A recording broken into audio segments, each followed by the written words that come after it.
Agoy, ang sarap na naman ng ulam natin. Hi guys, so for today's video, charot lang. Magluluto tayo ng patatim. Alam niyo yun? Yung paa ng baboy. So tara. So papakuluan lang muna natin yung paa ng baboy. First thing first, bawang at sibuyas. At pinakuluan ko po yung baboy. Pagkatapos ko siyang pakuluan ng mga 5 araw ata yun guys. I-fry lang natin siya ng konti para yung mag-dry yung skin. So, pagkatapos kunin natin siya. Tapos, gisa mo lang yung bawang tsaka sibuyas, guys. Ilagay mo ulit yung pork. Timplahan mo. Lagyan mo ng mga whatever.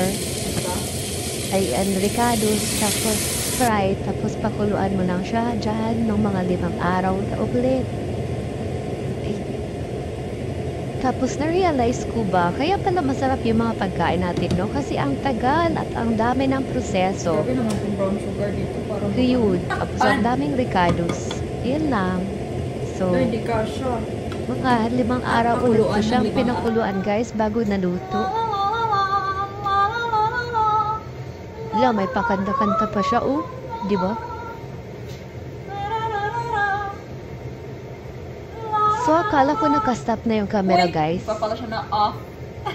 Papakulo muna ako ng tubig para sa rice. Ito is rice in a bag. Para lang siyang pusok sa Mindanao, no? Yung sa ano. Masarap yung pusok na kanin. Pag mag-boil, ipawad mo lang siya ng ganyan. Alright. So, ito po yung dahilan. Kaya ako tumataba. Diba? Sino hindi tataba sa pagkain ng niluto ko? Kasi walang ibang kumakain. Luto ko, kain ko. So, ayan. Diba? Na-amaze talaga ako dito sa rice in a bag. Pero, not good pala daw yung plastic. Kaya, minsan na lang natin kainin.